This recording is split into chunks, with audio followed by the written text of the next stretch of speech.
Greetings, members one and all of the Salivation Nation. China has moved the precious metals markets, and I'm going to explain why. Let's explore.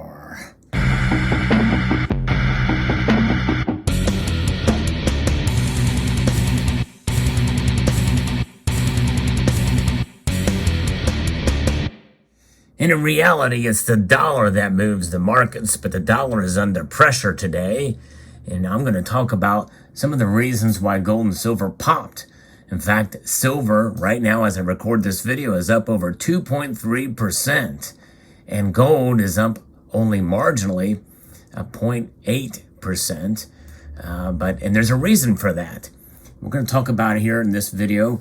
If you enjoy topics like this, where I talk about the news and precious metals prices and the fundamentals and even stories about gold, silver, and other metals, I hope you will consider subscribing to the channel and pressing that thumbs up button. It really does help. So price have popped with gold and silver, and because of the lower dollar index, but this is because of pressure put on by China on these announcements that have come forth, and rumors have been substantiated to some extent here. I'm going to be reporting from an article from Kitco that talks about this. Gold and silver prices are higher today, and there's some positive news potentially coming out of China is also working in favor of the metals market, because we have the lower dollar index and falling U.S. Treasury yields. And global stock and commodity markets were buoyed by upbeat reports coming out of China. China's stock markets rallied Tuesday on rumors the Chinese government has a plan to finally phase out its zero COVID policies by as soon as March 2023. China's stock prices did back off their highs, and reports of Foreign Minister Zhao Zhijing said he is not aware of the matter. China is the world's second largest economy, and if it gets rolling again, such would be a significantly bullish on the demand front for commodities, including gold and silver. And yes, gold too. And I think there's part of it is because as things improve in China, you will see some increased demand for gold on the industrial front, but most of that industrial demand is going to be for silver. But as people start to earn more and more money there, people are going to be buying more gold there, which means there's going to be even more demand for gold in China, which could weigh on the supply and cause the prices to go up. Global stock markets were mostly firmer overnight. U.S. stock indexes are headed for higher openings after the New York day session begins. And stock traders are done with historically rocky months of September and October after having a very good October with the near-term price uptrends in place on the daily charts from the indexes. But I don't think we're going to see a very calm last few months here with the markets, though. I just have a feeling, mainly because of the video I posted a few days ago about what could be coming in November, including more and more talk about fuel shortages, especially with diesel. The World Gold Council has reported substantial unreported buying of the yellow metal. As central bank bullion purchases hit a record in the third quarter, reports that said 400 metric tons of gold were bought by central banks last quarter, pushing purchases up to their highest since 1967. And we know that what's coming tomorrow, as I record this video a day before the Federal Reserve raises their interest rates, we're probably going to see at least a 0.75 of a point of hike in interest rates. That's 75 basis points. Australia's central bank raised one of its main interest rates by 0.25 of a point. So very, very interesting indeed. And we'll see what happens when this occurs. But I think that is going to push gold and silver back down again. But as we saw the markets here today, the gold to silver ratio is now narrowed to 84 to 1, approximately. But the thing is what's happening with what China is doing. This is an announcement basically based off of reports and to some extent rumors. So if that is the case, then it's going to take a while for that to have an effect. But the psychology of the markets is they react to news fairly quickly, and I would consider this a short-lived spike in gold and silver. Although understanding that we are going to probably continue to see declines in stockpiles of gold and silver at the COMEX and LBMA, and sooner or later, I think that's going to weigh on the prices. And I think we're going to see gold and silver maybe at some point in time react because of that in terms of the spot price.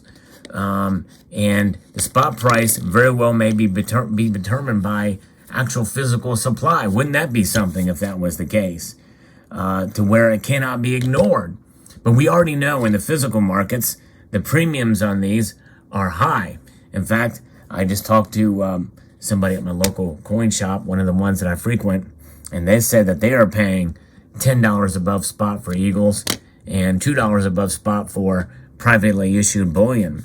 So pieces like this, they're given $2 above spot for.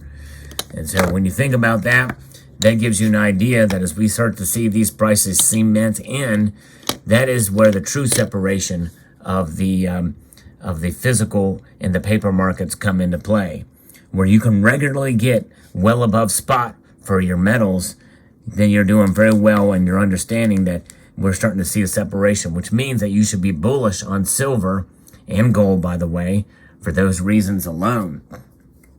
And that is because of the lack of supply of products. Now, is there a lack of supply of silver?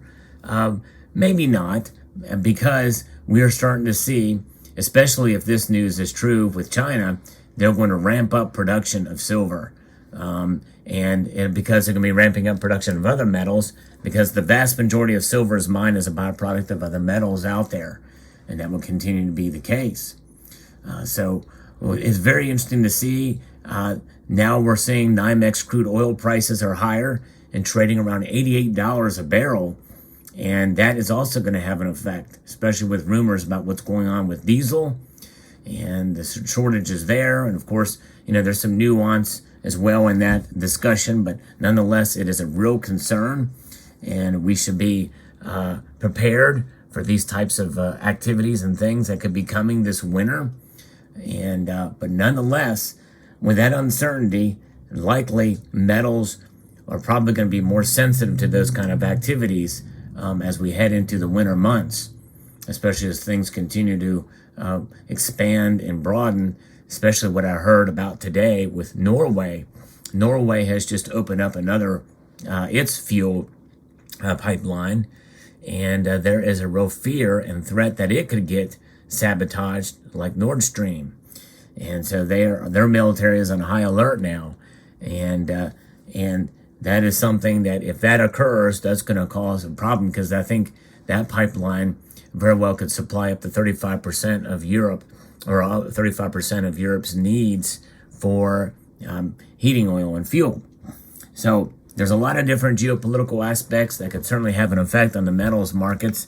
But what do we know about gold and silver? No matter what happens in the markets, they will perform as they have for thousands of years. They act as a store of value. They act as a protection against economic instability and geopolitical instability as well. What happens when that occurs? People tend to, well, I'll use a derogatory term, hoard gold and silver. We've seen it time and time again. I have a playlist on my channel called Found Precious Metals Treasures. And a constant theme of that is typically people hide away their precious metals, and they are found decades, centuries, even a millennia later. Yes, indeed, thousands of years. Some of this gold and silver has been in the ground, and it's been found, these caches, where they have been hidden. And the owners, unfortunately, did not come back to claim their gold and silver that they hid away. So it's lost to history until found in recent years. So that is kind of where we are at. But China is having an effect on the prices for today. They're ruling the day as far as the prices because of a report and some unsubstantiated rumors to some degree. But likely that is something that will probably occur because China can only suffer so much from this. And it also goes to show you that COVID-19 has a very real impact on supply chains, on the markets in general, and precious metals in particular. So we'll see how this plays out, but nonetheless, this is where we are at here on this day, the first day of November 2022. Tomorrow, the Fed will make its decision. Be prepared. I'm not saying it's going to happen for sure, but I think we could see a drop in price, maybe even a smackdown in gold and silver's price. We must be prepared for it, because even though it's pretty much baked in, that 75 basis points, I still think the markets will react and forget about anything that happened today, at least for a while. And if they were to raise the rates up to 1 full percentage point, which is a possibility based off of the so-called good economic numbers, the GDP and the employment numbers, well, then that will send gold and silver to being dropped dramatically, maybe even crushed. We'll find out for sure.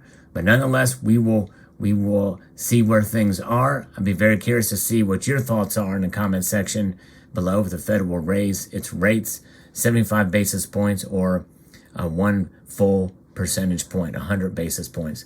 I'd like to extend a multitude of gratitude to you all for taking the time to watch and encourage you to please rate, share, comment, and subscribe.